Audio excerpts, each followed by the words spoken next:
peu de terrain près de l'Afrique de l'Ouest et la France napoléonienne.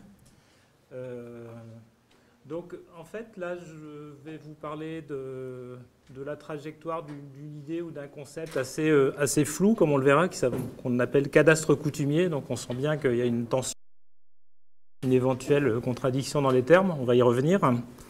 Et ça, je vais vous en parler à l'exemple du Pacifique, principalement de la Nouvelle-Calédonie. Mais je n'exclurai pas de faire de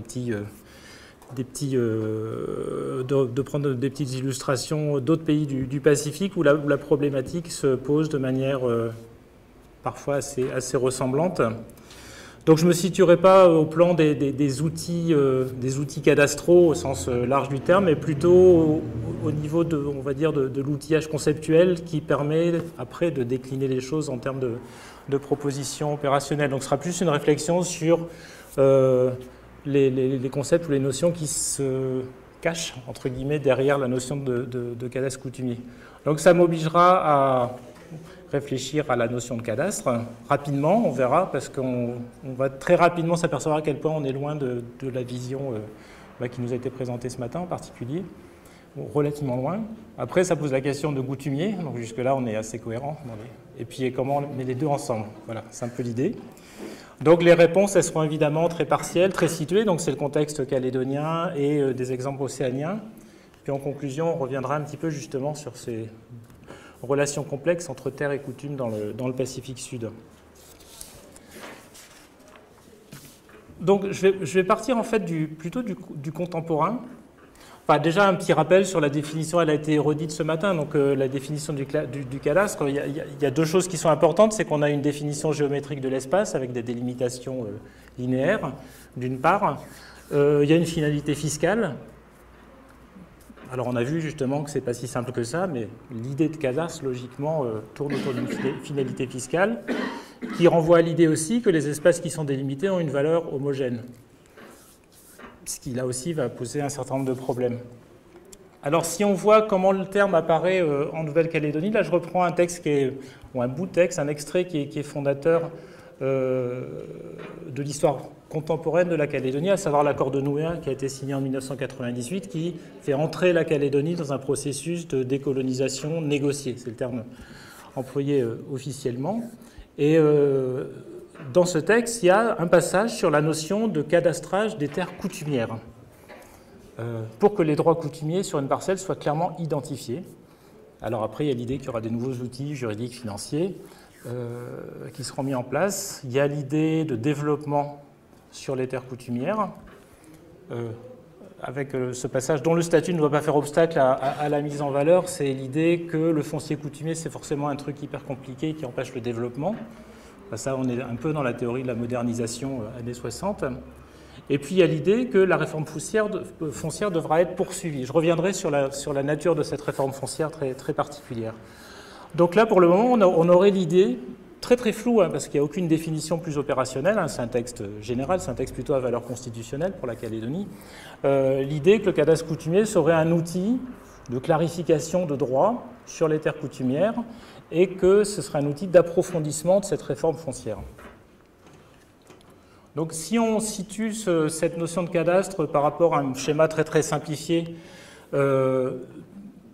qui permet de placer les grands types de réformes ou de politiques foncières, donc les politiques foncières, elles sont des entrées soit via la reconnaissance ou la création de droits, soit via des transferts de pouvoir à certaines autorités, par exemple via des décentralisations, soit une entrée par les appartenances, et en particulier, on pense à toutes les revendications autochtones qui débouchent sur des attributions de territoires autochtones, comme on le voit dans pas mal d'ex-colonies de peuplement, comme exemple le Canada. Et là, par rapport à la notion de cadastrage, elle se situe plutôt du côté d'une approche par les droits, et notre cadastre coutumier tel qu'il est défini de manière extrêmement lapidaire, dans le texte de l'accord de Nouméa, il serait du côté justement de cette reconnaissance de droit, via, ceci dit, la notion de lien à la terre, c'est-à-dire que la reconnaissance de l'identité kanak renvoie au fait que cette identité est construite comme étant marquée par un lien presque consubstantiel entre la société kanak et sa terre. Donc voilà, on est dans ce premier niveau de lecture de l'enjeu cadastral dans le cadre de la réforme foncière calédonienne. Les choses vont se compliquer légèrement si on continue à, d'une part, à voir comment cette idée va être déclinée. Peu après l'accord de Nouméa, il y a eu une grosse réflexion sur cette question foncière, l'approfondissement de la réforme, etc. Et la notion de cadastre, on a vu petit à petit à quel point elle était extrêmement ambiguë et à quel point elle servait des objectifs qui pouvaient être extrêmement hétérogènes. Fiscalité, identification de parcelles spécifiques pour tel ou tel projet économique, délimitation de zones d'influence des chefferies. Là, on est très très loin d'une notion cadastrale de reconnaissance de droit, puisqu'on est du côté des autorités. D'autre part, ces terres coutumières, il faut les qualifier. Le terme de terre coutumière en Nouvelle-Calédonie, ce n'est pas le coutumier par défaut, entre guillemets, de l'Afrique de l'Ouest, c'est un statut juridique formel avec ce qu'on appelle les 4 I, c'est des terres inaliénables, incessibles, incommutables, insaisissables. Mais ce qui est intéressant aussi, c'est qu'elles sont non fiscalisées, il n'y a pas de fiscalité foncière. Et déjà, la finalité première de l'outil cadastral tombe en quelque sorte. Donc, on s'éloigne petit à petit de la notion de cadastre. Et puis, si on lit un peu plus loin dans le même accord de Nouméa, il y a tout un discours qui est un discours absolument central dans le préambule sur la reconnaissance des torts coloniaux, en gros. Et en particulier l'idée que les Kanaks ont souffert de la colonisation, que leur identité a été, comme c'est dit, confisquée, et qu'il s'agit de la leur restituer. Et il y a une équation tout à fait, sur laquelle je ne reviendrai pas, mais qui est extrêmement intéressante, sur une équation entre identité et souveraineté. C'est-à-dire reconnaître, restituer au peuple kanak son identité confisquée, ce qui équivaut pour lui à une reconnaissance de sa souveraineté, préalable à la fondation d'une nouvelle souveraineté partagée dans un destin commun. Destin commun, ça renvoie au fait que la Nouvelle-Calédonie, c'est une ancienne colonie de peuplement, que les Kanaks représentent en gros 40 à 45% de la population, et que le reste de la population, c'est des gens qui sont arrivés après eux, c'est-à-dire en gros des gens d'ascendance européenne, c'est 30 à 35% de la population, les descendants d'une main-d'œuvre importée asiatique, indonésienne et indochinoise, à l'époque c'était indochinoise, vietnamienne, et aussi des gens qui viennent de Polynésie française et de Wallis et Futuna, et qui représentent peut-être en gros 10% de la population. Alors là, il y a un petit bout qui s'est glissé là, qui ne devrait pas être là, qui était là tout à l'heure, ne vous inquiétez pas. Ce qui est important, c'est cette équation identité-souveraineté, ce qui débouche sur une double lecture de l'accord, qui est d'un côté un accord qui est un accord lié à la décolonisation, donc quelque part à une accession à l'indépendance, donc une idée de souveraineté externe, l'indépendance. Mais par ailleurs, la deuxième lecture, c'est la reconnaissance de l'identité kanak, synonyme de souveraineté, et cette équation identité-souveraineté, c'est celle qu'on retrouve dans énormément de discours autochtonistes à travers la planète, qui ne renvoient pas à une finalité d'indépendance, mais plutôt à une finalité de reconnaissance interne à un État. Tous les discours sur la souveraineté interne au Canada, en Australie, en Nouvelle-Zélande sont de cet ordre-là. Donc on voit que l'accord de Nouméa, qui est formellement un accord de décolonisation négocié, peut être lu à deux niveaux, comme un accord qui tourne autour de la finalité de l'indépendance. Bon, celle-ci étant soumise à référendum, elle n'est pas automatique. Mais la deuxième lecture, c'est une souveraineté interne qui renvoie à un discours d'autochtonie.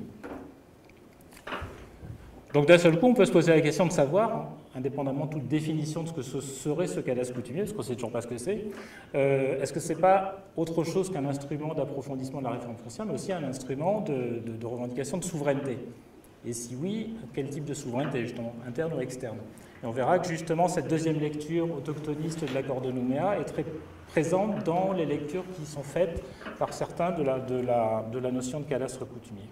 Donc si on reprend notre petit schéma de tout à l'heure, on peut se poser la question de savoir dans quelle direction, où se situe notre cadastre coutumier par rapport à l'enjeu de cadastrage classique, à savoir reconnaissance de droit, ou via, en particulier lien à la terre, mais plutôt la reconnaissance d'une autochtonie kanak, un cadastre coutumier qui serait orienté vers la question des appartenances.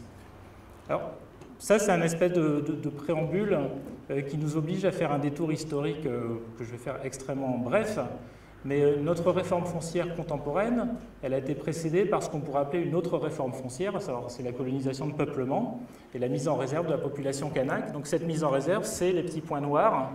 Là, c'est la carte en 1948, mais en gros, cette colonisation de peuplement, ces spoliations foncières, tout le dispositif institutionnel qui s'est mis en place, ça s'est mis en place très progressivement, de manière à la fois brutale et bricolée sur les 40 années de la fin du 19e siècle.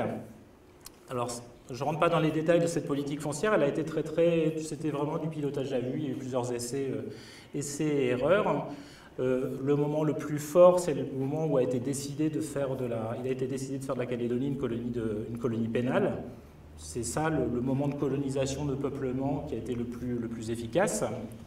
Et donc à côté de ça, donc, il y a eu progressivement la mise en réserve, l'enfermement dans des réserves de la population kanak, l'invention d'une propriété collective indigène, qui est une fiction juridique coloniale, l'invention de la tribu, qui est une unité administrative, l'invention des petits et grands chefs, etc. Donc tout le dispositif, plus le régime de l'indigénat, qui était un régime disciplinaire répressif, qui n'était pas un code, qui était un régime disciplinaire.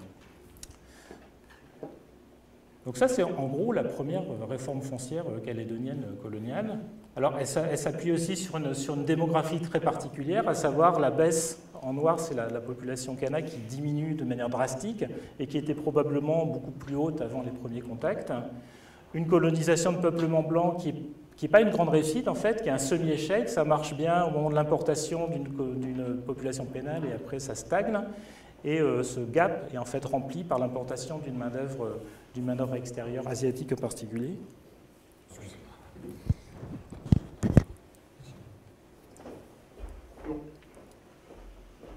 Voilà. Et donc la suite enfin les transformations liées à cette première phase coloniale, c'est ce qui vient à partir de 1946, qu'on peut appeler une phase de libéralisation coloniale, avec la fin de l'indigénat, mais en même temps le redémarrage d'un front pionnier d'élevage blanc qui augmente de façon drastique.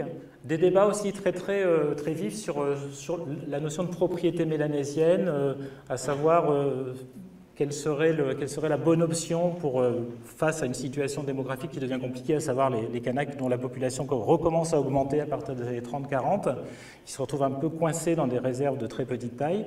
Est-ce que la bonne option, c'est l'agrandissement des réserves sans changement de statut? Est-ce que c'est des concessions privées? Est-ce que c'est des coopératives? Il y a eu tout un débat qui est extrêmement riche. Mais toujours est-il qu'on a une montée de la tension foncière très forte, question foncière qui devient centrale dans la montée d'une revendication indépendantiste. Et face à ça, de la part de l'État français, il y aura des premières réponses qui seront très technicistes, très développementistes à partir de 1978. Alors, là, l'exposé, il n'est pas sur la réforme foncière, mais je vais juste vous donner 2-3 petits éléments rapides. Donc ça, c'est la situation en gros actuelle, parce que depuis 2010, ça n'a pas énormément bougé. Alors ce qui est intéressant, c'est que, alors c'est très loin, mais ça vous donne juste l'idée générale, c'est ça qui est essentiel, c'est qu'en ocre, on a les terres coutumières, donc c'est les anciennes terres de réserve plus les attributions foncières de la réforme. Donc sur les îlots Yoté, c'était une zone où il n'y a pas eu de colonisation de peuplement, donc c'est entièrement terre coutumière. Et en vert, c'est les terrains privés. Tout ce qui est gris, c'est du domaine public, où se situe pour l'essentiel, alors d'une part un espace forestier, mais surtout les concessions minières. Donc il y a eu un véritable rééquilibrage, mais tout ça, ce n'est pas fait de manière linéaire, il y a plusieurs phases. Je ne rentre pas dans le détail, mais il y a eu différentes phases de la réforme foncière, avec différents outils qui ont été mobilisés. La phase actuelle qui démarre en 88, avec la DRAFETA, étant la phase où il y a eu vraiment le maximum de redistribution. Donc il y a eu un réel rééquilibrage quantitatif, c'est-à-dire qu'à présent, on a à peu près 18% de terres coutumières et 16-17% de terres privées, alors que le point de départ, c'était plutôt 6% terres coutumières, terres de réserve et 24% de terres privées. Mais il y a des déséquilibres persistants qui sont évidents sur la carte, à savoir que toutes les zones les plus utilisables sur la zone ouest, qui est une zone plus plate, plus de plaine, restent des terrains privés. Alors, si on interprète la réforme foncière de manière un peu, là encore, sur une base assez simplifiée, ce qu'on voit, c'est que, au fond, la réforme foncière, elle se situe entre des notions de redistribution, c'est-à-dire une logique de réforme agraire, de rééquilibrage de la distribution foncière, et une logique de restitution qui renvoie à la reconnaissance de torts coloniaux, et donc à la reconnaissance d'une identité kanak.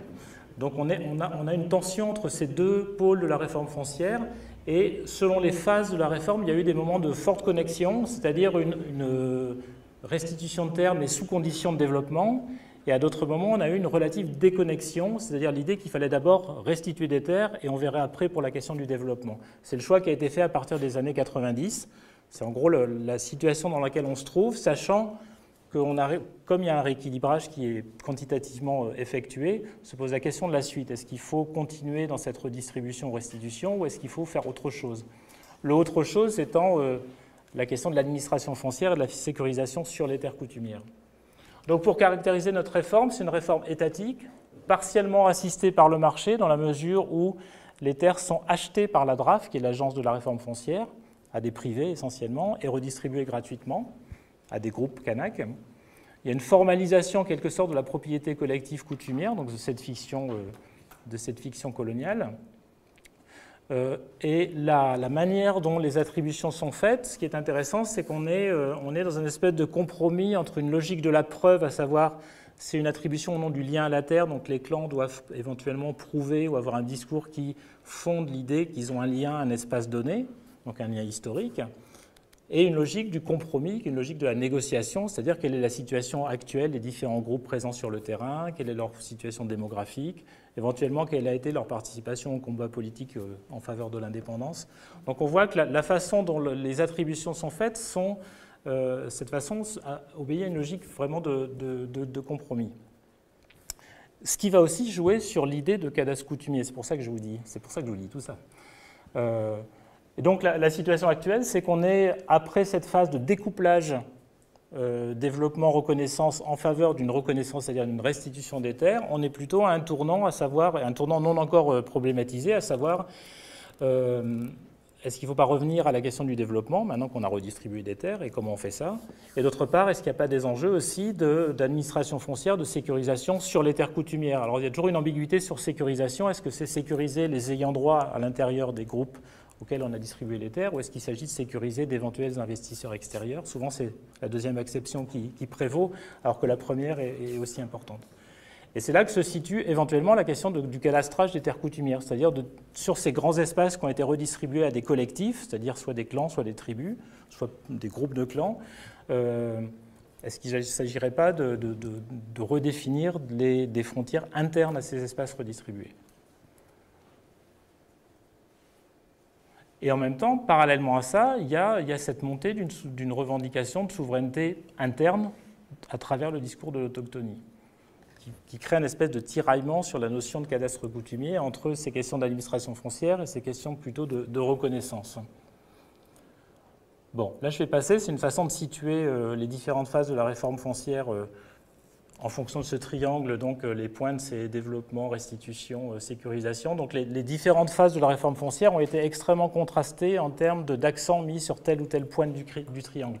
Actuellement, c'est relativement équilibré avec une reconnaissance forte, enfin un accent fort sur la question de la reconnaissance. Il y a eu des phases où vraiment la question du développement était très centrale, la conditionnalité de développement était très dominante. Bon.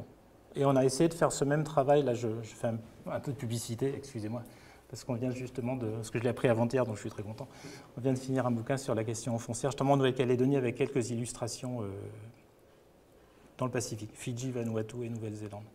Bref, actuellement, les questions qui se posent en termes de dynamique foncière, c'est bon, il y a des enjeux de valeur, c'est comment on construit la valeur accordée aux espaces. Il y a des questions de reprise de contrôle sur la terre et les territoires qui ont été redistribués, avec des stratégies résidentielles, l'usage de l'élevage qui est une façon aussi de marquer l'espace.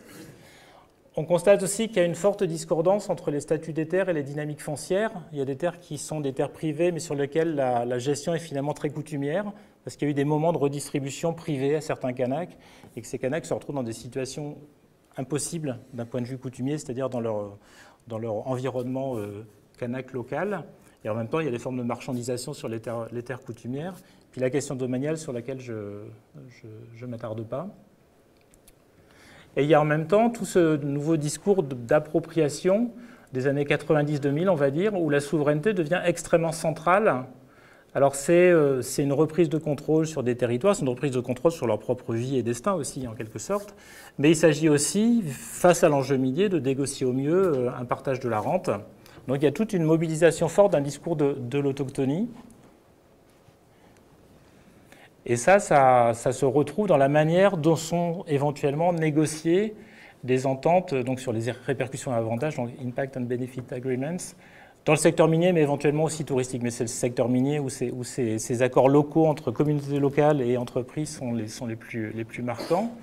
Et puis la base foncière, elle est là aussi pour échafauder des dispositifs institutionnels d'entrepreneuriat, d'interface avec les groupes miniers, etc. Alors ce qui est intéressant, c'est que ça crée une espèce de demande locale de, entre guillemets, cadastrage. Alors une fois de plus, là j'emploie le terme sur un mode extrêmement large, mais en tout cas de reconnaissance d'un espace foncier qui servent de base à la négociation avec des groupes extérieurs. Et ce qui est intéressant actuellement, c'est que cette demande, en fait, elle se fait hors réforme foncière, en quelque sorte. Elle se fait sans demande d'attribution formelle de foncier coutumier, mais uniquement sur la base d'une reconnaissance d'une antériorité, en fait, ou d'une autochtonie.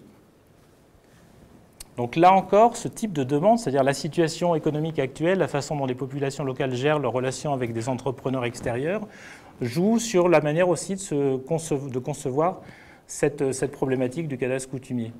Donc là, ouais, voilà, le paysage, c'est ça aussi. Donc on n'est pas du foncier purement rural, comme vous le constaterez. Mais ça, voilà, je ne rentre pas dans le détail, mais c'est ça que ça veut dire. C'est-à-dire qu'il y a des groupes, les GDPL, c'est des entités coutumières qui servent de base à la construction de dispositifs institutionnels entrepreneuriaux pour gérer la sous-traitance, la relation aux entreprises minières, le partage de la rente, etc. Voilà. Bon, je passe. Donc, on se retrouve dans une situation où les questions de dynamique foncière sont marquées par une tension entre ressources et lieux, en quelque sorte, et une tension sur les notions de valeur. Et les notions de valeur sont aussi au centre de la notion cadastrale, c'est-à-dire le cadastre, c'est pour la fiscalité, donc ça suppose d'être en situation d'attribuer une valeur à un espace. Et on voit que la question de la valeur, elle est extrêmement indéterminée parce qu'elle est liée à des enjeux de rente sur des ressources, donc le partage de la rente minière en particulier. Elle est liée à des enjeux, on va dire, identitaires ou d'appartenance liés à la valeur qu'on accorde à un lieu, symboliquement, ou historiquement, ou rituellement. Et elle est liée à des enjeux éventuels de fiscalité, sachant que pour le moment, la question de la fiscalité foncière n'est pas posée. Mais que les groupes locaux aussi, Canac, dans leurs négociations autour de l'enjeu minier, posent la question de la fiscalité différemment, mais autour d'une fiscalité minière, par exemple, locale, communale, par exemple.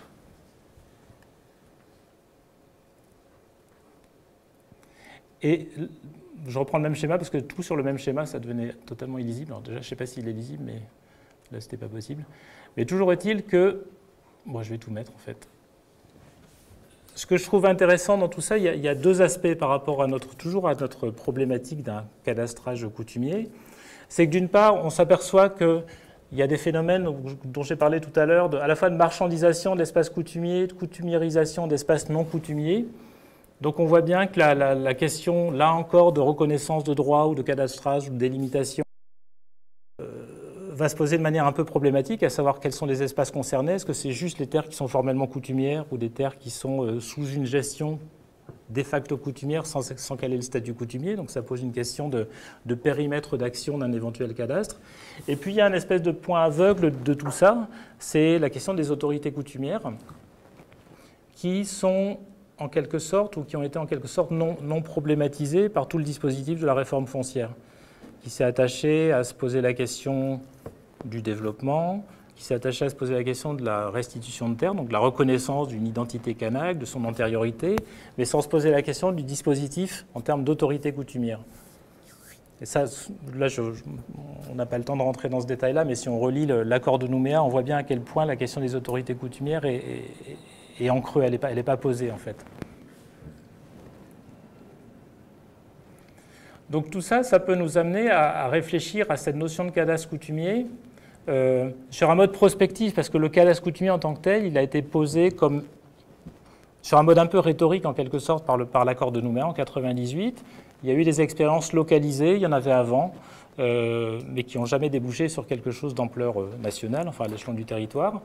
Et donc, ce qui est intéressant, c'est de se poser la question du type de cadastrage qu'on pourrait imaginer et de voir quels sont les groupes d'acteurs qui sont aussi porteurs de ces différentes hypothèses.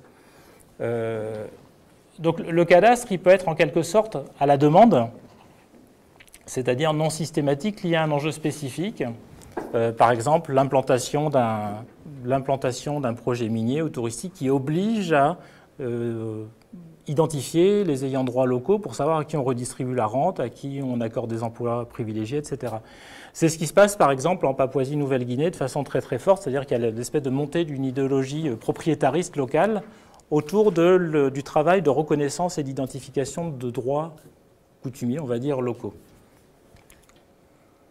Alors, l'autre option, c'est celle qui, au fond, est dite, mais de façon très floue, hein, non opérationnelle par l'accord de Nouméa, c'est cadastrer les terres coutumières. Mais là, se pose un certain nombre de questions sur les modalités, qui ont des questions auxquelles les réponses n'ont pas encore été véritablement apportées. Et en particulier, quelle serait l'unité de délimitation à l'intérieur des espaces coutumiers? Est-ce que ce serait le clan? Est-ce que ce serait un niveau beaucoup plus fin, familial?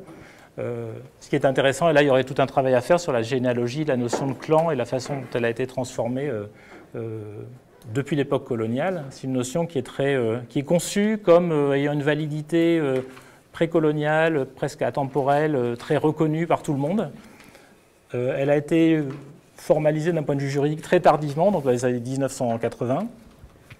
Et elle fait l'objet aussi de débats juridiques forts actuellement. Mais voilà, toujours est-il que l'unité d'enregistrement de ces droits, le type de droit, etc., ça pose un certain nombre de questions. Mais en tout cas, c'est de ce côté-là que penche en particulier l'agence qui s'occupe de la réforme foncière. Mais face à ça, il y a aussi une autre version du cadastre qui tourne autour de l'idée que, au-delà des terres formellement coutumières, donc en gros 18% du territoire de la grande terre calédonienne, toutes les terres sont quelque part des terres kanaks, historiquement. Et donc l'idée d'un cadastre intégral, l'idée d'une remise à zéro des compteurs de l'histoire, en quelque sorte, elle est aussi portée par certains groupes, et en particulier par tout le dispositif néo-coutumier, et le Sénat coutumier en particulier, qui a été créé dans la foulée de l'accord de Nouméa. Là, la question, c'est ce cadastre intégral, il peut avoir il y a deux options, en fait. C'est un cadastre intégral à valeur historique, de reconnaissance, mais sans qu'il y ait d'implication juridique, ou alors un cadastre intégral qui pourra avoir une... Mais dans ce cas-là, qu'est-ce qu'on fait des terres privées qui sont essentiellement des terres privées des descendants des colons blancs? Donc là, il y a un peu deux options. Soit on reconnaît des droits et des servitudes aux propriétaires coutumiers, donc on est dans une logique un peu de domestication de la coutume, soit à l'inverse, on rentre dans une logique de faire valoir indirect pour les exploitants. Ça, c'est l'option Fidji, par exemple. Fidji, qui est une colonie de peuplement extrêmement atypique, parce que ce n'est pas des colons, c'est uniquement de la main-d'œuvre importée indienne qui représente le peuplement extérieur. C'est actuellement un peu moins de la majorité de la population, parce qu'à force de coups d'État, il y en a beaucoup qui sont partis. Toujours est-il que là, les Indo-Fidjiens n'ont pas accès à la terre en tant que propriétaires. Toute la terre est autochtone, à 100%. Et donc les Indiens ont un accès uniquement via du faire-valoir indirect. Donc c'est une option qui est un peu discutée en Calédonie, mais qui existe, qui a été mise en place ailleurs dans le Pacifique.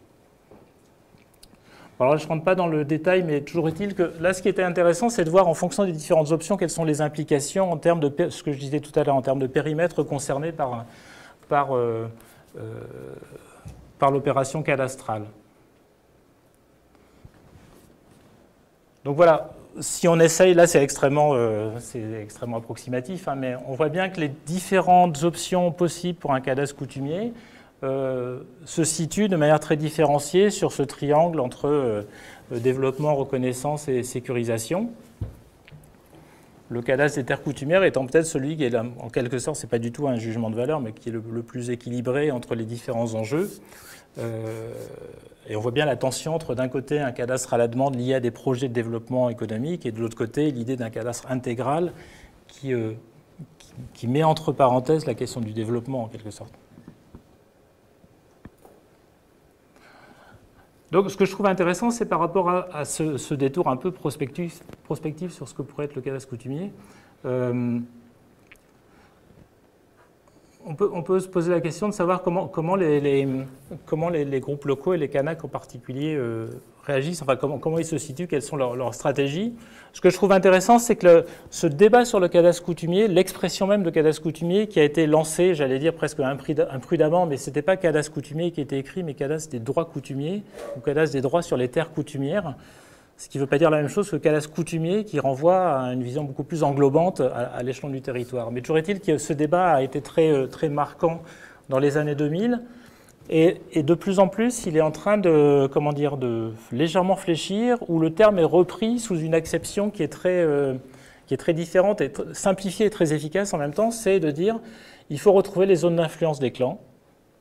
Alors c'est facile à dire, mais extrêmement difficile à faire, étant donné la quantité de déplacements de population liés à la colonisation de peuplement.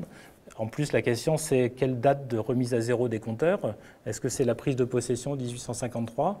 Là, l'intérêt, c'est que ça permet de faire l'impasse sur les guerres et les moments de résistance anticoloniale qui ont impliqué aussi des alliances de certains groupes kanaks avec la colonisation française. Enfin voilà, quel moment on prend comme point de départ, hein, ça c'est très compliqué. Et puis de toute façon, il y a une espèce, dans certaines zones, il est très clair qu'il y a une impossibilité à retrouver les positionnements des clans historiques avant la colonisation. Mais on peut aussi, là encore, comme la DRAF le fait dans le cadre de la réforme foncière, avoir une espèce de logique de compromis entre justement cette logique de la preuve historique et une logique de la négociation actuelle, et trouver des zones d'influence qui soient des compromis aussi localisés, contemporains, mais prenant en compte une dimension historique. Donc c'est pas non plus complètement infaisable, mais ça oblige à réfléchir, à être extrêmement prudent sur la façon de faire. Et donc voilà, le Sénat coutumier en particulier, quand il parle cadastre coutumier, maintenant il dit ça, retrouver des zones d'influence avec pas de délimitation au sens de frontières linéaires, c'est des zones. Et puis après on verra ce qu'on fait avec ces zones, mais en tout cas il y a vraiment une réflexion sur le fait qu'on n'est pas dans une logique cadastrale avec des frontières linéaires. Et d'autre part, c'est tout ce qui tourne autour du consentement préalable libre et éclairé, c'est-à-dire que l'enjeu du développement est géré via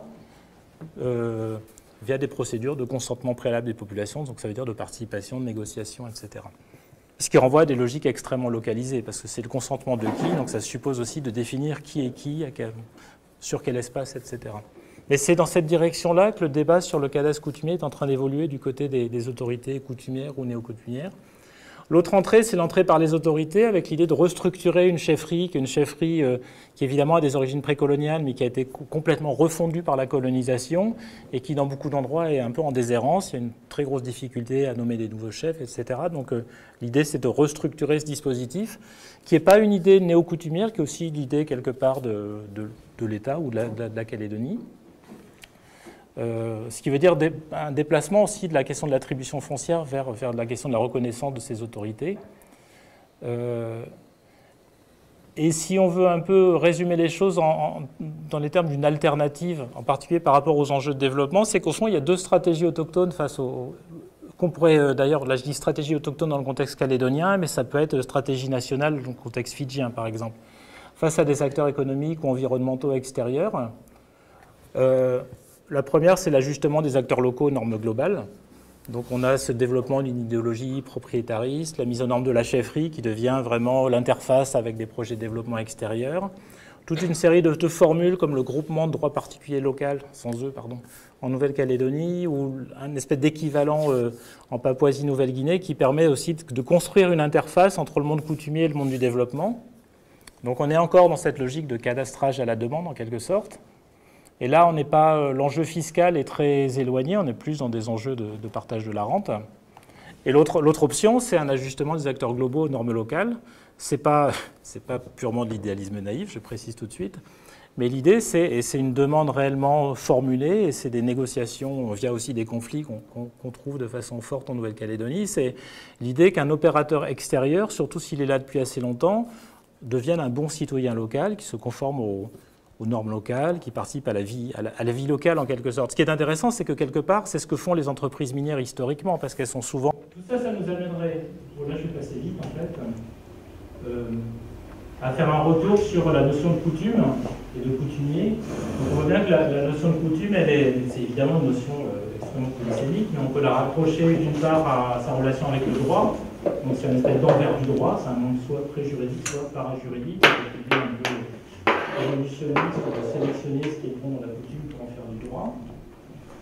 Il y a une autre vision de la coutume qui est un peu décalée par celle du droit. Par rapport à celle du droit, c'est tout ce qui tourne autour des usages locaux et de la logique des systèmes coutumiers. Et là, ça renvoie à l'idée que ces systèmes coutumiers fonctionnent de manière fluide, négociable, et on est quelque part plus proche d'une logique politique que d'une logique juridique, en fait. Et enfin, la coutume, ça renvoie à des dispositifs institutionnels, donc d'origine coloniale, tout ce qui tourne autour de la codification des droits, des statuts, des autorités, donc des enjeux de gouvernance. Mais ça renvoie aussi, et dans le Pacifique c'est très, très fort, à l'idée que la coutume devient un discours qui permet d'opérer une différence face à une métropole, ex-métropole ou une métropole en cas de décolonisation non achevée. Donc c'est une façon de problématiser une différence et de problématiser une construction nationale en fait. Donc c'est un enjeu problématisation, donc c'est un enjeu de gouvernementalité au sens où on concevrait la gouvernementalité comme une façon de problématiser un champ social.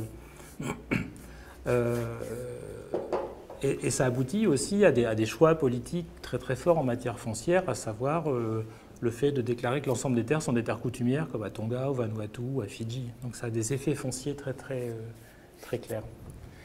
Et l'idée, c'est que la coutume, dans ce cas-là, on peut la voir aussi, et c'est ce que dit quelqu'un comme Colin Feiler pour la Papouasie, mais on se rapproche aussi quelque part des travaux de Bruno Latour sur les régimes d'énonciation. C'est un régime d'énonciation particulier, c'est un projet sociétal, alors qu'on peut voir comme un espèce de projet dans une logique un peu ahistorique, comme un projet précolonial ou acolonial, et qu'on peut voir aussi comme un projet postcolonial. C'est un projet de société, c'est un projet de décolonisation. C'est un peu le positionnement du Sénat coutumier en Nouvelle-Calédonie. Sauf que l'ambiguïté de la Nouvelle-Calédonie est qu'on ne sait pas si le Sénat se positionne sur l'indépendance ou sur une autonomie interne ou une souveraineté interne.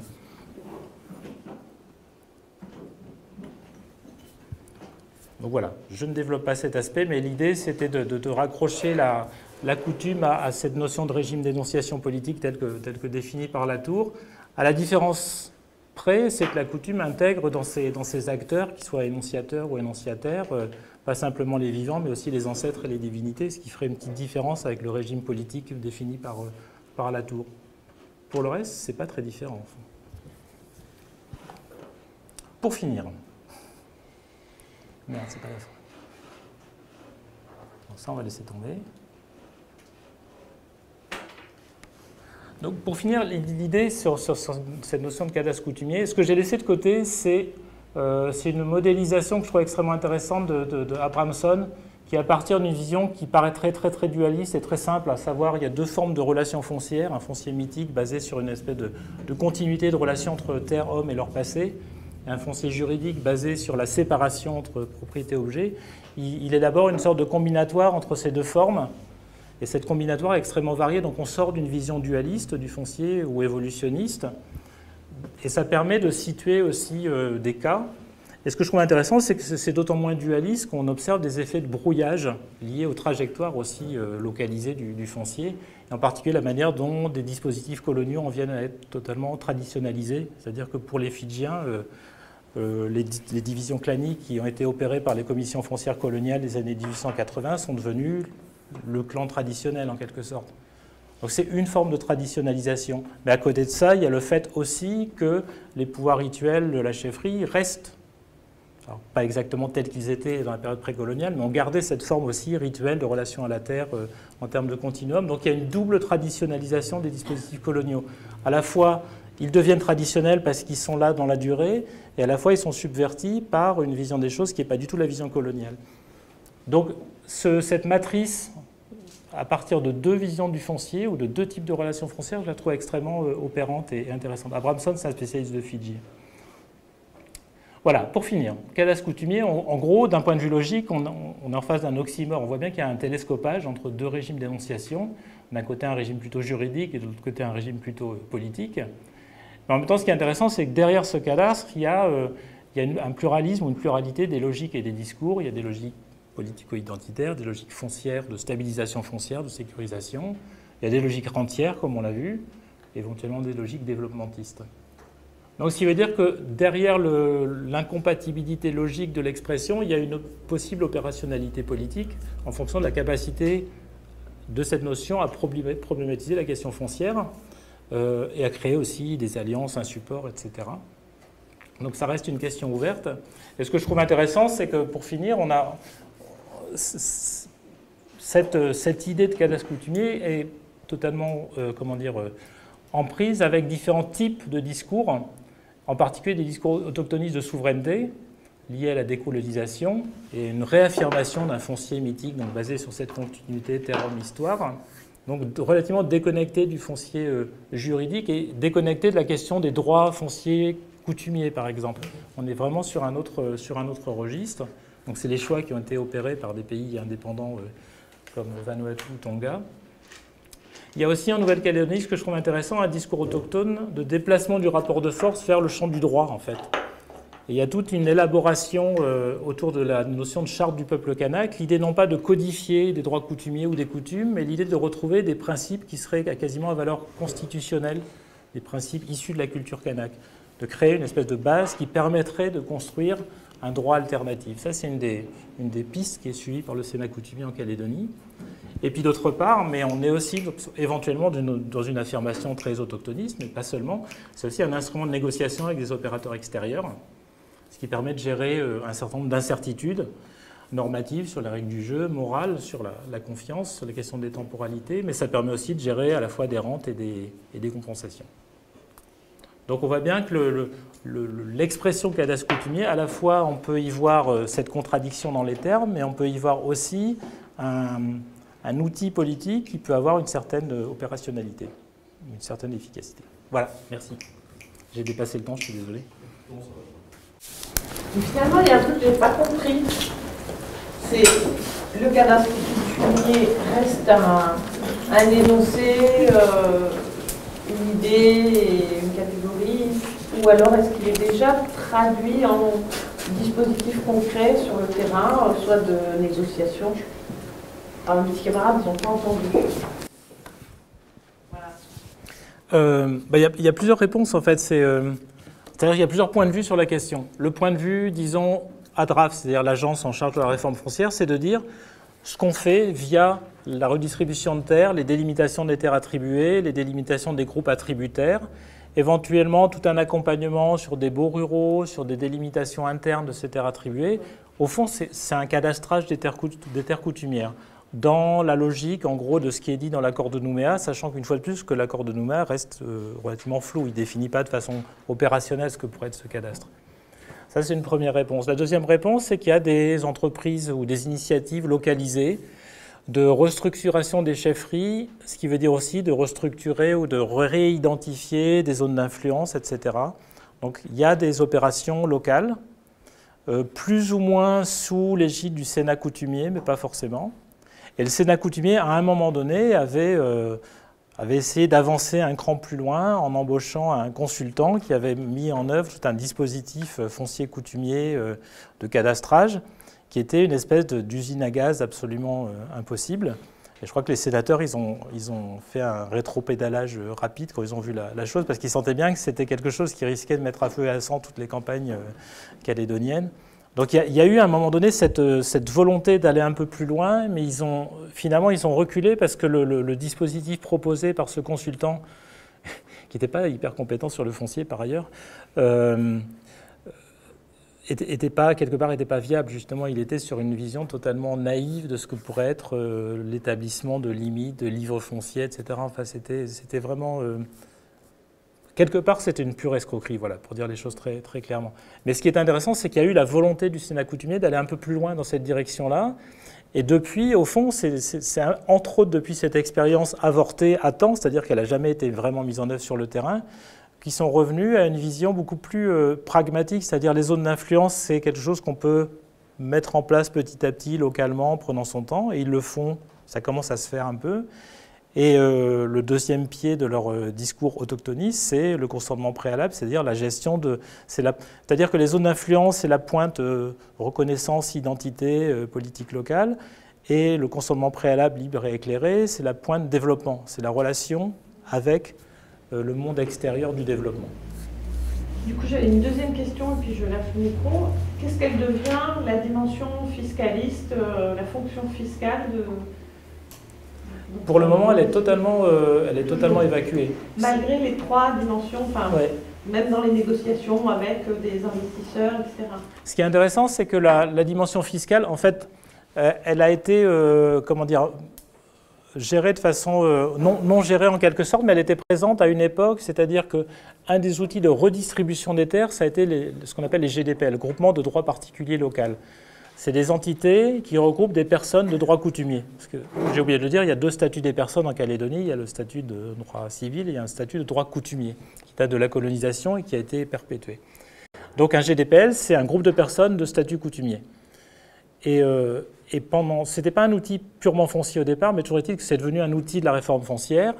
Et jusqu'en 99, les GDPL ou les terres des GDPL n'étaient pas des terres officiellement coutumières. Elles ont basculé en statut coutumier après l'accord de Nouméa avec la loi organique de 99. Et elles sont restées comme elles étaient. Il y a eu une espèce de décalage aussi dans le dispositif de politique publique. Elles étaient soumises à un impôt foncier, qui d'ailleurs était la plupart du temps non payé. Ou alors on faisait des projets de développement uniquement pour payer l'impôt foncier. Donc c'était une espèce de distorsion.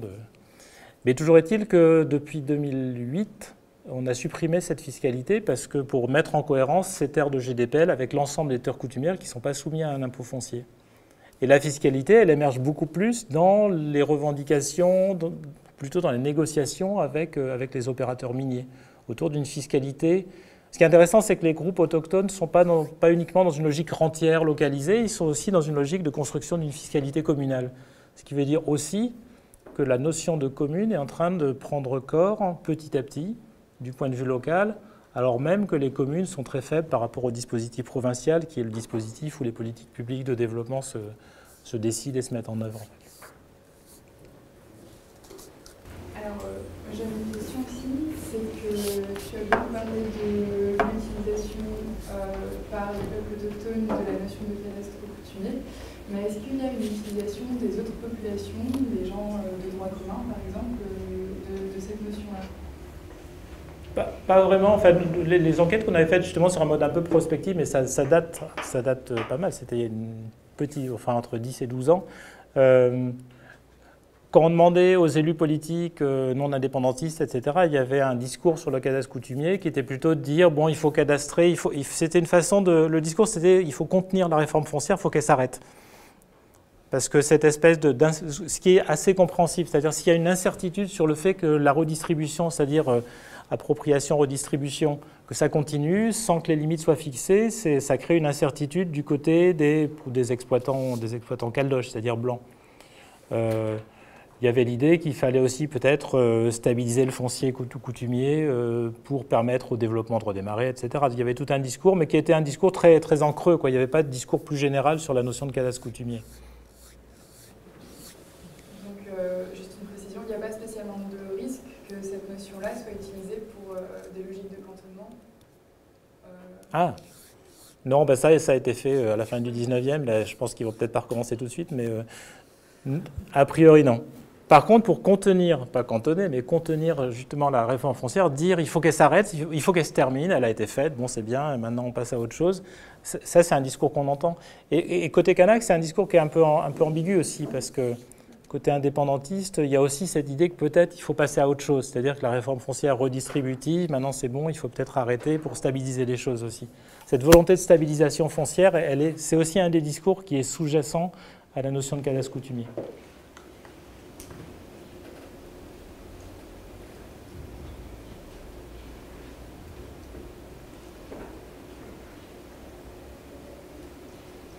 Ça fatigue.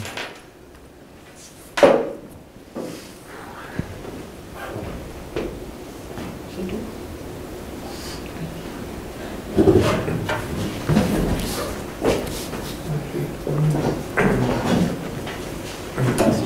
On voit bien qu'en Nouvelle-Calédonie, ce terme de cadastre coutumier est à la fois un oxymore polysémique utilisé à plein de choses différentes. Et du coup, est-ce que tu peux préciser un petit peu plus du coup, sur Vanuatu, Tonga, comment ça se passe et à quoi ça ressemble? Tonga, je ne suis vraiment pas un spécialiste, Vanuatu non plus, mais Vanuatu, ce que je trouve intéressant, c'est que là, le choix qui a été fait pour Vanuatu, c'est un choix donc terre entièrement coutumière. Quel est le degré de délimitation, les critères de délimitation des espaces coutumiers? Je ne sais pas à quel point, une fois de plus, je ne suis pas spécialiste, j'ai peur de dire de bêtises, mais le peu que je sache, en fait, c'est que d'une part, c'est des délimitations liées à des autorités dites traditionnelles, alors, qui peuvent avoir été retravaillées par la colonisation, mais en gros, c'est à peu près ça le périmètre de ces différents espaces coutumiers. Ce qui se passe, ce qui est intéressant, c'est qu'on est dans une situation où il y a aussi une volonté de développer, c'est-à-dire qu'il y a des baux de long terme qui sont accordés à des investisseurs extérieurs, souvent. Alors, il y a pas mal de caldoches qui sont partis à Vanuatu, qui ont des grosses exploitations d'élevage, mais il y a aussi beaucoup d'opérateurs, en particulier australiens, dans le tourisme. Et là, on se retrouve dans des situations un peu compliquées, à savoir qu'on est dans une situation de tenure inversée, en quelque sorte, à savoir que c'est l'investisseur qui est dans la position de force, en fait. Parce que la question, c'est au bout de 45 ans ou 99 ans d'investissement dans des hôtels, etc., qui récupère quoi à la fin si la population locale veut récupérer ces espaces.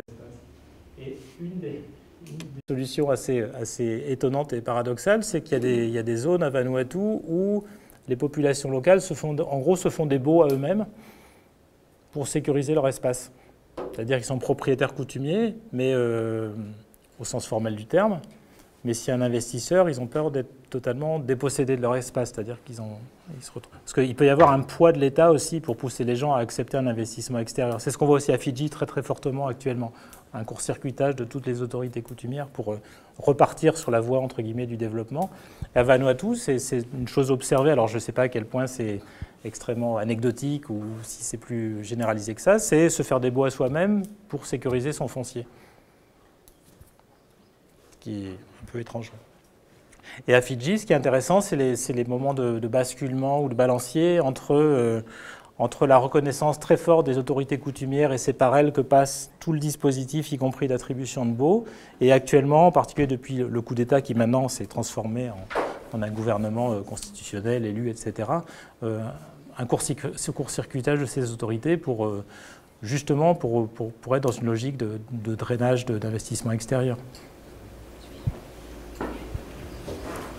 Mais la question sur les conflits internet sont importants.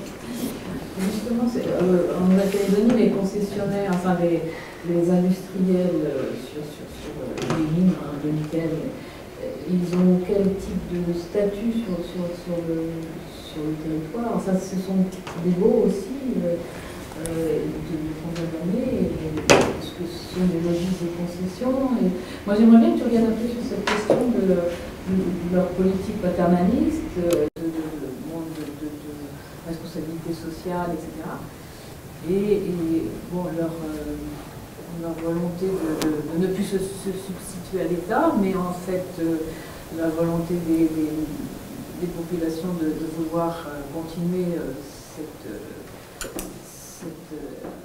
ces œuvres sociales en plus de l'exploitation. Comment ça se passe? La première chose, c'est que les concessions, c'est un régime de concession minière en fait. Donc le régime minier, il a évolué très rapidement à l'époque de la découverte du nickel et de son exploitation. Donc découverte du nickel, c'est 1864, les premières exploitations 1873, et le régime minier, sur les 40 premières années, il a évolué fortement. Mais toujours est-il qu'on est dans une logique de concession minière, c'est des concessions de longue durée. Alors au début, il y avait des concessions même perpétuelles.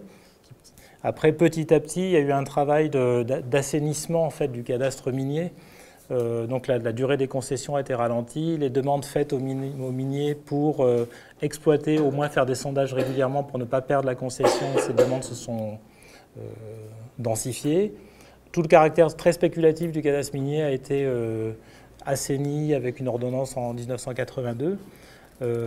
Bref, ce qui est important, c'est que ces concessions ne sont pas situées sur les terres coutumières, les terres formellement coutumières. Elles sont situées sur le domaine public. Mais ce qui est intéressant, c'est que là, c'est que les populations kanak rentrent en conflit et en négociation avec les opérateurs miniers. Et le type de conflit qui s'est mis en place depuis les années 90, bon, il y en avait des plus anciens, mais qui sont très emblématiques parce qu'ils ont eu un caractère très public et très fortement négocié, aboutissant à des accords locaux aussi négociés entre populations locales et entreprises. C'est vraiment des conflits qui ne sont absolument pas des conflits du travail, mais des conflits liés à la place de la mine dans le paysage local, en quelque sorte. C'est-à-dire que ce que leur demandaient les premiers conflits années 90, ce que demandaient les Kanaks, bon, d'une part, c'est éventuellement une concession minière kanak, c'est des emplois locaux, mais c'est aussi, il y avait parfois des enjeux fonciers directs, mais c'est aussi une participation de l'entreprise, en particulier à la protection de l'environnement, puisque les entreprises minières, par nature, dégradent l'environnement. Mais ce qui est de plus en plus demandé à ces entreprises, c'est qu'elles investissent dans le développement local, en fait. Alors, en fait, cette demande rencontre évidemment ou se télescope avec toute l'idéologie de la responsabilité sociale d'entreprise, qu'une entreprise comme la SLN ne pratiquait que fort peu, parce qu'ils étaient vraiment dans cette logique ancienne, paternaliste, mais qui a été, au fond, amenés sur le territoire calédonien par des grosses multinationales comme les Brésiliens Vale ou à Extrata, enfin au départ c'était Falconbridge, les Canadiens, qui sont arrivés avec tout ce discours, cette rhétorique et ces dispositifs aussi de responsabilité sociale d'entreprise. Et comment ça s'articule avec justement la volonté de faire vivre les collectivités locales, enfin, dont tu parlais, les communes en tout cas? Bah justement, c'est ça qui est assez intéressant, c'est qu'on s'aperçoit que la manière dont se mettent en forme les conflits et les mobilisations locales, elles prennent au fond de plus en plus en compte la dimension communale. Pas systématiquement, il y a aussi l'usage de réseaux de clans, de réseaux de chefferies dont la territorialisation est différente, mais l'échelon communal, il prend forme via ces conflits. Très clairement, je vois la commune où je travaille le plus, c'est Thio, c'est une commune historiquement minière. Les conflits des années 90, c'était très clairement des conflits liés au mouvement indépendantiste, des Kanaks de Thio, qui veulent reprendre le contrôle sur leur espace, sur leurs ressources. Donc ce n'est pas juste un conflit avec l'entreprise minière, mais c'est un conflit de souveraineté, très clairement, une reprise de contrôle sur l'espace. Mais de la part de la population kanak de Thio. Et il y a eu des conflits beaucoup plus récemment, là, je ne développe pas les raisons, mais toujours est-il que là, très clairement, la mobilisation, elle a été interethnique. Les gens ont dit, bon, c'est la population de Thio qui se mobilise contre la SLN et qui lui demande d'agir selon des bonnes pratiques locales, en fait. Donc et pareil, dans tout le discours autochtoniste, donc c'est un mouvement qui est très branché sur les arènes internationales, sur le mouvement autochtone.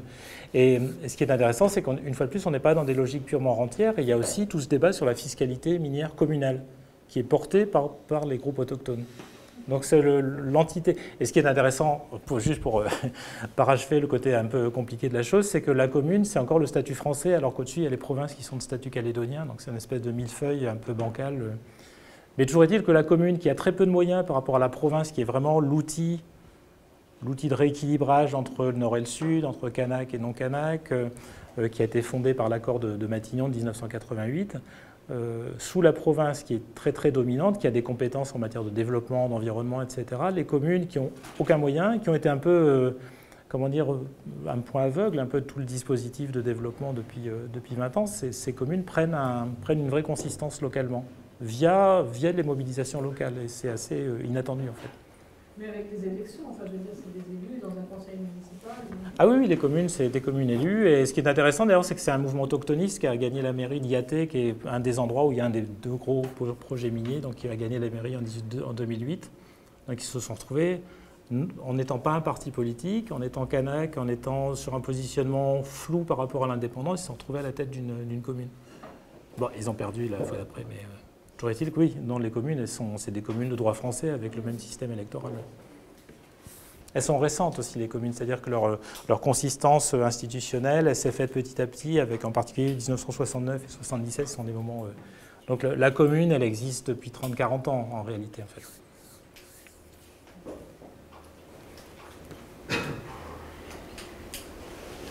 Tu le lances.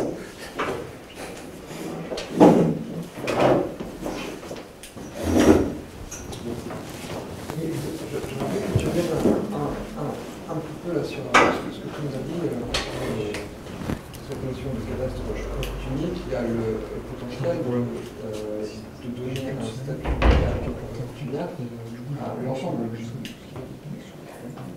de la terre, avec un potentiel de redonner une maîtrise très importante au Kanak sur l'ensemble des terres, y compris du domaine privé.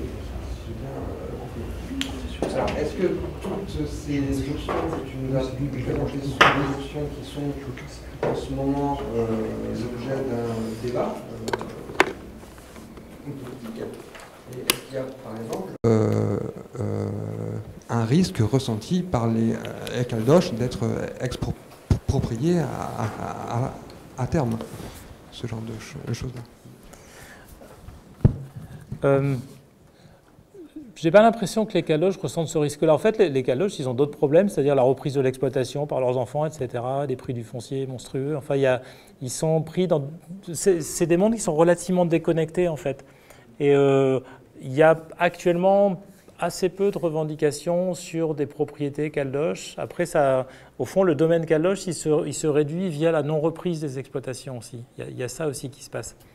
Et la difficulté à s'installer, c'est-à-dire que maintenant, les gens qui s'installent dans l'agriculture, en gros, c'est des retraités. C'est-à-dire que c'est ceux qui ont les moyens, grâce à leur retraite, de faire face aux frais d'installation. Donc c'est une situation un peu paradoxale. Donc ça fait que leur problème, il n'est pas là, au fond, quelque part, quoi. Mais ce qui est intéressant, c'est qu'il y a quand même des revendications et des conflits forts sur des zones qui ont été revendiquées de manière un petit peu symbolique, mais sans beaucoup de suivi, c'est-à-dire des zones urbaines, comme sur Nouméa, en fait. Lié à des projets, là, récemment, il y a eu tout un conflit qui n'est pas tout à fait terminé autour de l'installation d'une clinique. Ce qui était intéressant, c'est qu'au même moment, il y avait cette clinique et puis il y avait un hôpital qui était créé un peu plus loin. Et pour l'hôpital, il y a eu vraiment des négociations qui ont été menées extrêmement en amont et qui ont fait que les choses se sont bien passées. Il y a eu des redistributions en termes d'emploi local, etc. Il n'y a pas eu de conflit. Et sur cette clinique, il y a eu manifestement une non-prise en compte des éventuelles revendications locales, parce que je crois que les gens n'ont même pas imaginé qu'il pouvait y en avoir dans Nouméa. Et donc voilà, mais c'est lié à des enjeux spécifiques. Après, l'expression cadastre coutumier, elle est moins dans les discussions qu'il y a 5-6 ans, en fait. Et une fois de plus, le Sénat coutumier a un peu laissé tomber ses ambitions du cadastre coutumier pour se replier sur ces deux outils, qui sont des outils relativement pragmatiques, donc les zones d'influence et le consentement préalable, ce qui peut-être fait baisser aussi la charge émotionnelle du terme et l'ambition territoriale. Et après, ça passe via quelque chose qui n'est pas systématique, mais via justement des accords locaux où des groupes Kanak obtiennent une reconnaissance foncière sur des espaces dont ils ne demandent pas une attribution formelle. Toutes les discussions qui ont pu avoir lieu à Goro, donc au sud, sur le projet de Goro, c'est sur des espaces qui formellement sont des espaces du domaine. Pareil, le projet du Nord aussi, il y a eu un PV de Palap, c'est-à-dire toute une négociation et une recherche d'abord menée par la DRAF pour identifier les clans qui avaient une revendication d'appropriation sur l'espace sur lequel devait se construire l'usine, sachant que cet espace, formellement, était un espace privé et pas du tout un espace coutumier au sens formel du terme. Donc ça passe plus par des enjeux localisés liés à des projets importants que par une ambition générale. Mais l'idée est quand même toujours quelque part là, du côté du Sénat coutumier et des groupes autochtones. Mais pour le moment, elle est un peu en arrière-plan, en fait.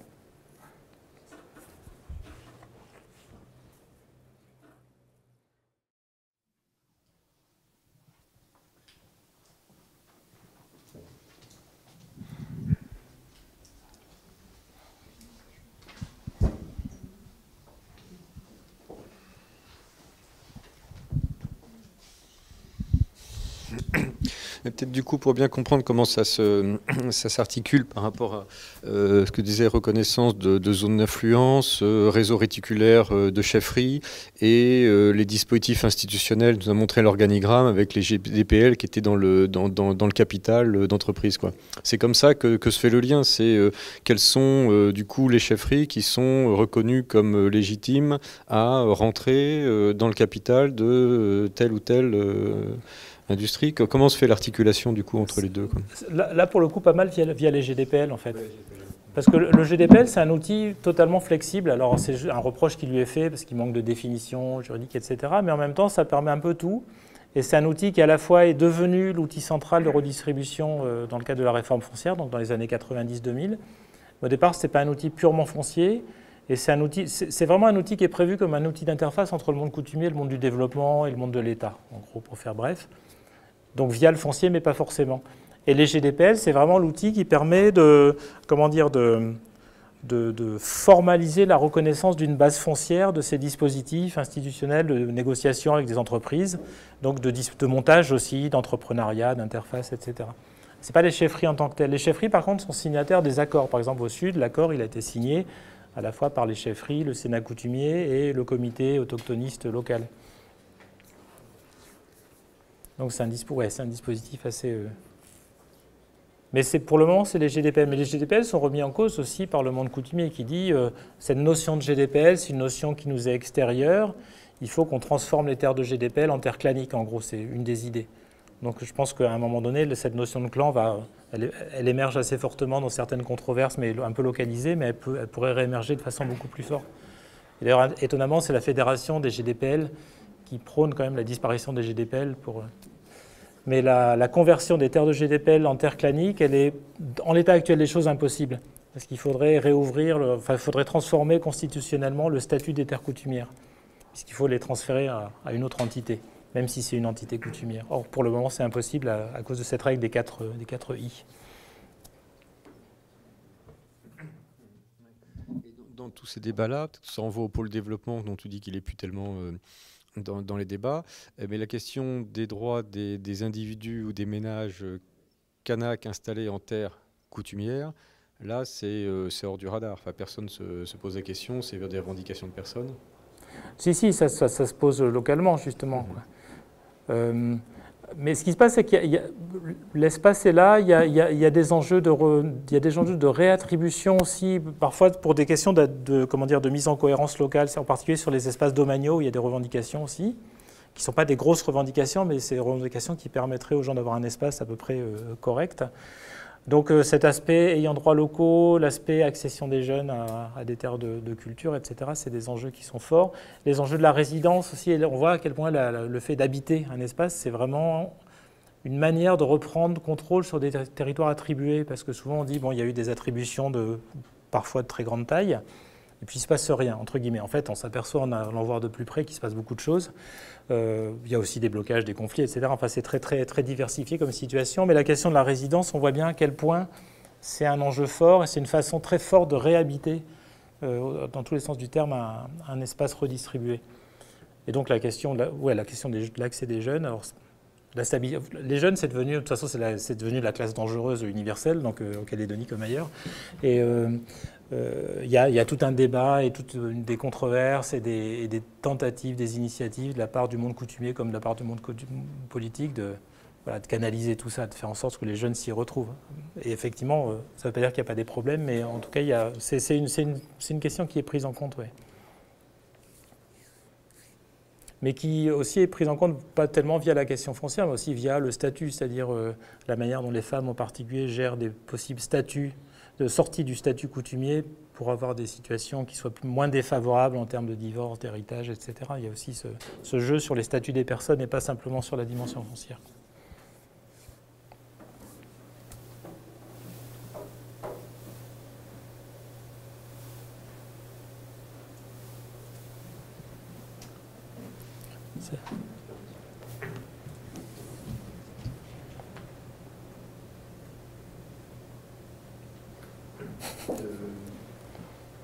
Plus de questions là-dessus? Non. Est-ce que du coup, autour des 4 interventions, vous souhaitez réagir, intervenir plutôt globalement sur la journée des 4 interventions? J'ai juste un point de commentaire question du coup qui fait lien aussi, parce que je la pose après Pierre-Yves, mais je n'osais plus. C'était la question de la construction de la valeur.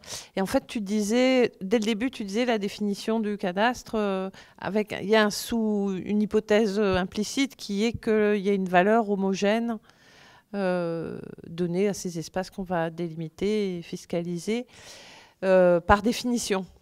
Et en fait, en écoutant la première intervention de ce matin, j'en suis pas si certaine. Et c'est un peu une question que je vous pose à vous deux.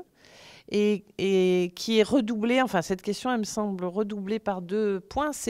Le premier, c'est quand tu as exposé, et j'ai trouvé ça très pertinent, le fait qu'il y avait trois valeurs en jeu, enfin 3 valeurs en jeu dans toute la construction institutionnelle.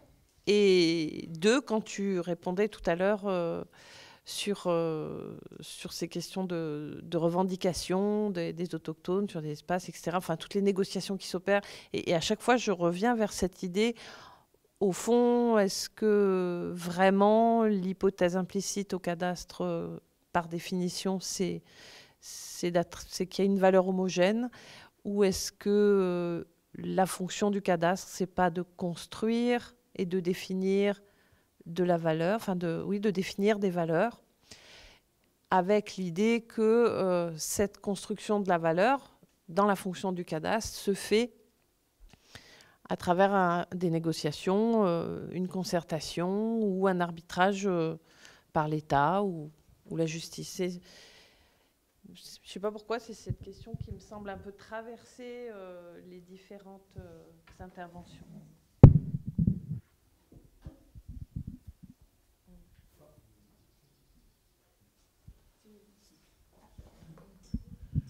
Oui, par rapport à, donc à l'intervention de ce matin, c'est difficile de remployer exactement les mêmes termes valeurs sur le cadastre fiscal ancien. Il est certain que je disais qu'il y avait deux choses. D'abord, la parcelle, c'est quelque chose qui en effet est relativement homogène, mais on va la définir, si vous voulez, par rapport à un potentiel agronomique et par rapport à un système de production agricole. Donc ça, c'est au départ. On est vraiment dans une logique d'un territoire soumis à un système de production. Et en fonction de ce système de production, il y aura un potentiel agricole au niveau des sols. Et donc on va essayer, si vous voulez, d'avoir une certaine homogénéité. Mais je dirais ça s'arrête un petit peu là. Alors la difficulté, ça va être l'évaluation, le système de production. Et on va pas, dans ce potentiel, on s'appuie sur un système, sur une valeur moyenne interannuelle, c'est-à-dire sur plusieurs années, pour essayer de voir,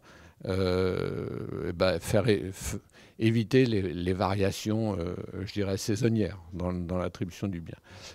Donc, il y a sans aucun doute une approche à ce niveau-là qui est à la fois l'estimation et l'évaluation du bien.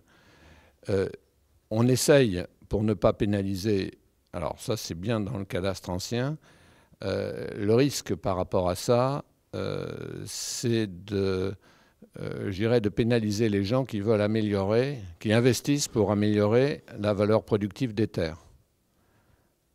Donc logiquement, si la capacité de production change, on devrait taxer plus et donc payer plus d'impôts.